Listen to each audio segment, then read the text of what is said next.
Cricket से जुड़ी तमाम खबरें देखने के लिए सब्सक्राइब कीजिए BA ऑफिशियल चैनल को और दबाएं बेल के बटन को। हमारी लेटेस्ट वीडियो सबसे पहले देखें।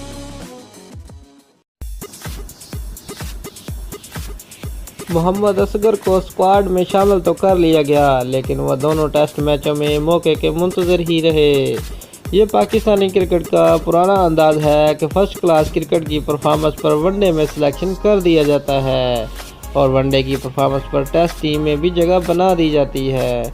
ये भी हम बार बार देखते आए हैं कि हर दौरे पे एक नया चेहरा टीम में शामिल किया जाता है और उसके बाद उसे घर का रास्ता दिखा दिया जाता है या फिर उसे मैदान ही में ही नहीं उतारा जाता।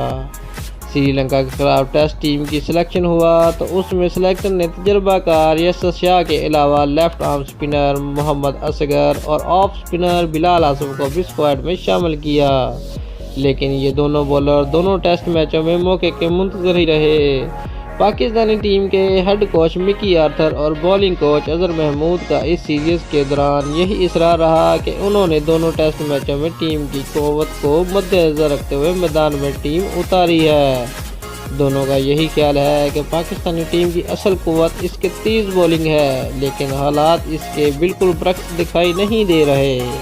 दोस्तों, अगर आपको हमारी वीडियो पसंद आई है तो लाइक और शेयर लाजमी करें और हमारे चैनल को सब्सक्राइब करना मत भूलिए। शुक्रिया।